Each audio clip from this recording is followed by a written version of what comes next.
What do these mean in music? Today, we're going to learn the answer to that question in our lesson.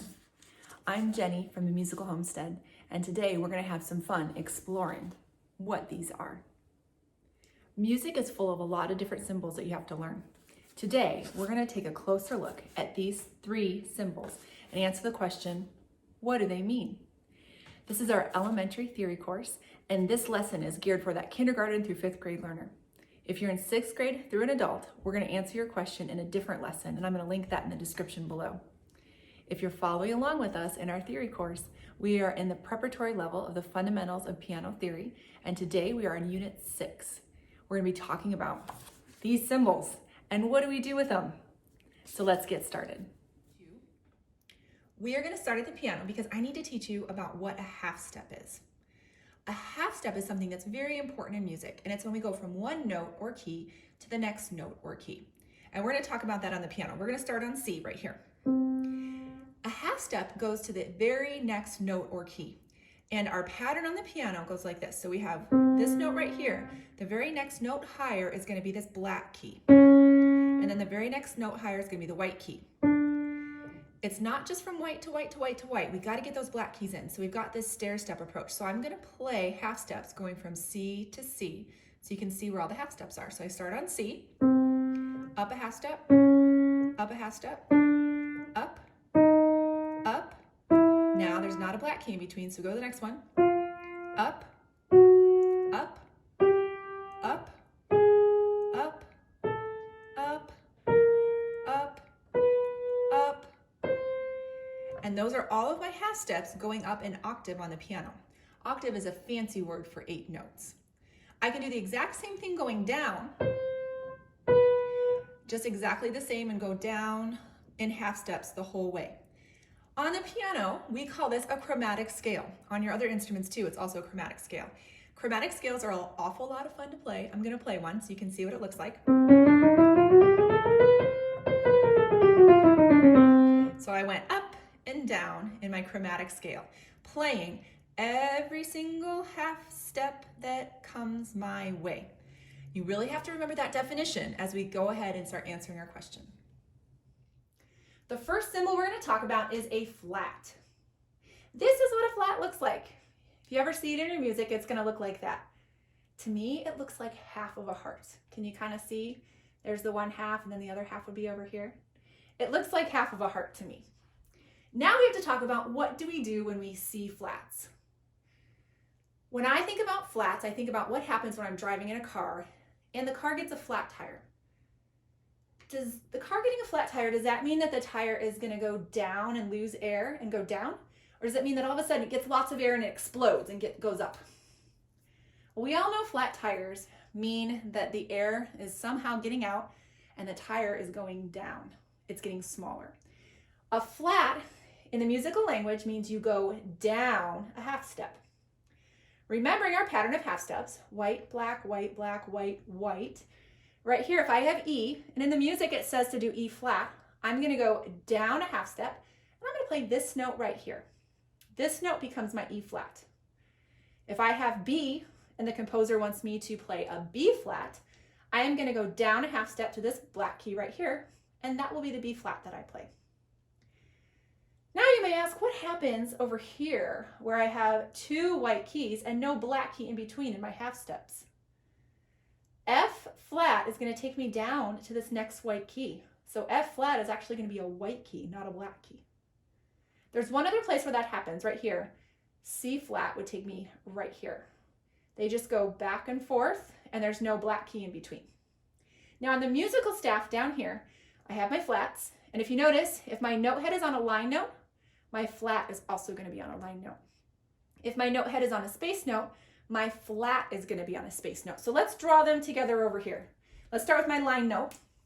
I am just going to go ahead and draw a straight line down. And then my flat is going to start a little bit before, like above the line, and then beneath it. And I'm drawing it like a half of a heart. I'm kind of thinking about a heart while I'm drawing it. And here's my space note. I'm going to do the same thing, except this time I am going to start it here. So my inside of my flat is on the space, just like the inside of my note head is on a space. Something I want to point out that's super important. As we're reading our music, the flats always come before the note head. So I'm going about my music and I'm playing. I'm going to see the flat first and then I'm going to see the note. However, when I write it or I say it, I'm always going to write the note first and then write the flat above it. And if you can kind of see, it's kind of up to the right. It's not as big as the note. It's going to be up a little bit higher and to the right. So here I have D flat and here I have C flat. Never are they going to be switched. Never am I going to have a flat here in music, and never am I going to have the flat before the note name. So pay attention to all these different spacing things. The flat comes first and then the note when we're on the musical staff. And when I'm writing it out, the note name comes first and then the flat, and the flat is smaller and it's kind of up to the right of the note itself. The next symbol we're going to talk about is a sharp. If you remember, the flat goes down, sharps are going to be the opposite. Sharps are going to go up or higher on the piano. So let's go ahead and look at our keyboard first. Here we have our D note. We are going to go up a half step to get to a D sharp. This is D. We go up a half step to D sharp. It's this black key right here. Over here we have a G. G is on this white key. So G sharp means we're going to go up a half a step. We're going to go up to this black key right here. That is going to be our G sharp. Now over here we have E, and the next note in our chromatic scale, or going up a half step, is going to be this white key. So E sharp ends up being this white key right here. E, E sharp. Now down here on our staff, I'm going to show you how to draw a sharp in front of a note that's a space note and a note that's a line note. When you look over here, you're going to notice that the middle part of the sharp, if it's a line note, the line goes through the middle. And if it's a space note, the space is going to go right through the middle. That makes it very, very clear which note is going to be sharped. So join me, let's draw a sharp. The first thing that we're going to do is we are going to draw two lines that go up and down, as straight as you can. Those aren't quite straight, but maybe yours will be straighter. Then what I'm going to do is it's kind of like a tic-tac-toe board. I'm going to draw two lines going from left to right, but I want those two lines to have the middle part go right through this. If this is the note head, is a space note, the middle is going to be a space note too. Now over here on the line, I'm going to go up and down, 1, 2, and then my ones that are going from left to right, think about it like a picture frame. And you need this line to go right through the middle of this picture frame. Now I'm going to give you an example of what would be wrong if I were to draw this over here. We don't want this sharp to do this. Let's say I go like this. Well, that's awfully confusing because it looks like the note head should be on this note right here, this line, which is the F line. But this is the note after it. It doesn't make any sense. So what you need to do is, as you're drawing your sharps, really make sure that the center is like a picture frame. And if it's a space note, the space is in the center. If it's a line note, the line is in the center. So let's do this again. See if I can make these lines a little bit straighter this time.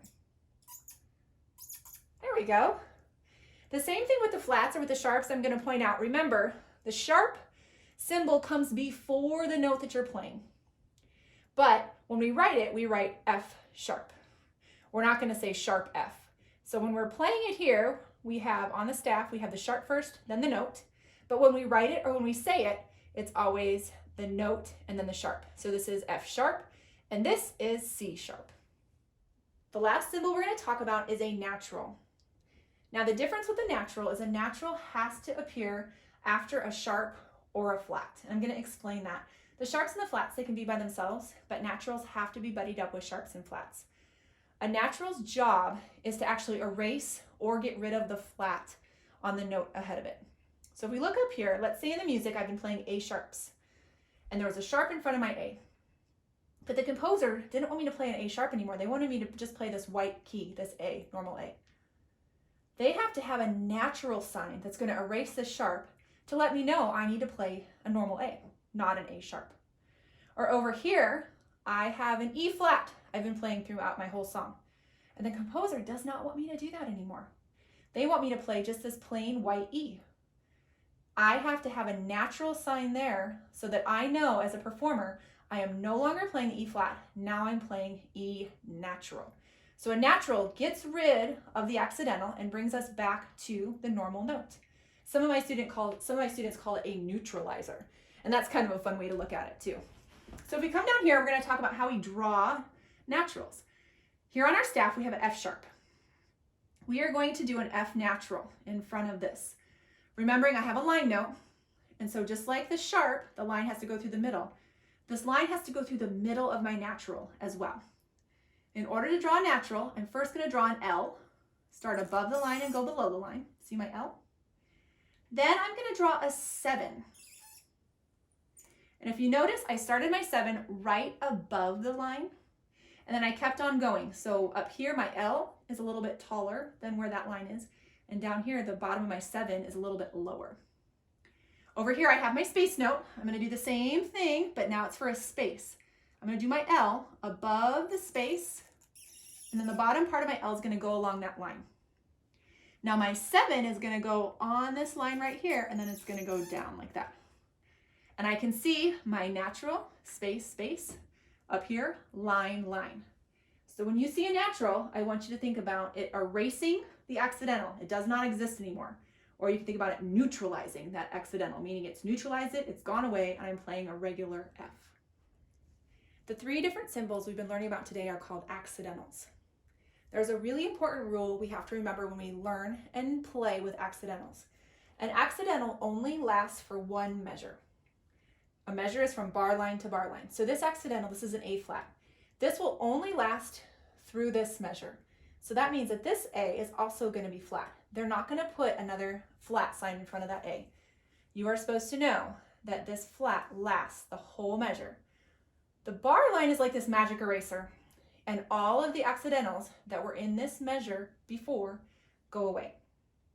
Now down here is an example of what if we want the second note, the second A in my example, to just be A and not be A flat. I have to draw a natural there so that I know I have an A flat here, and then, I want that just to be a plain white A. So that's going to be a normal A or a natural A. So my accidentals, and this is the same with sharps and flats, last for one measure, and then they get erased away. The bar line gets rid of them. And then if I want a normal A or a white A or a natural A here, I'm going to put a natural sign in front of my note head. So here I have A flat, and there I have A natural. Now I want to describe to you a musical term that's called enharmonic. Enharmonic is when you have the same note on the piano, but it's written in 2 different ways. And the way I like to explain this is I want you to think about some of your friends. Some of your friends have one name, and then they probably have another name that people call them as a nickname. So if we think about, maybe I have a friend named Joe, and all of his friends call him Joey. I know Joe and Joey, they're the same person, but they're 2 different names. And that's how I want you to think about enharmonic notes. We're going to use this note right here to kind of demonstrate this. If I think about it in terms of C, I'm going to go up, and it's going to be a C sharp, because sharp goes up a half step. If I think about it in terms of D, it's going to be D flat, because flats go down a half step. I just played the same note, but I called it 2 different names. So it can be C sharp or D flat. Remembering it will look different on the music staff, because the C sharp is going to be written on the C line, and the D flat is going to be written on the D space. Now let's do it up here, and let's use this note as an example. If I think about it in terms of F, it would be an F sharp, because I'm going up a half step. If I think about it in terms of G, it would be a G flat, because I'm going down a half step. Same note. It can either be called F sharp or G flat. See, enharmonic notes are not very scary. And if you think about them as the same note, just with 2 different names, like our friend Joey. Same person, just has 2 different names. Now you know the answer to the question, what do these mean? These are all symbols that we see in our music, and each one tells you something specific that you're supposed to be doing with the note that comes after that. All of these fall into a group called accidentals. That's the term you want to remember, accidentals. Accidentals are naturals, flats, and sharps. They all fall into that group. Now it's your turn to do the pages in your textbook. We are at Unit 6. Make sure you fill in all those and make sure you're reading the directions. If you enjoy this video or learn something new, do me a favor and click the subscribe button, turn the bell on so you don't miss any of our fun games and activities, and give this video a thumbs up. That helps me to create more theory lessons for you. Until I see you next time, have fun learning music.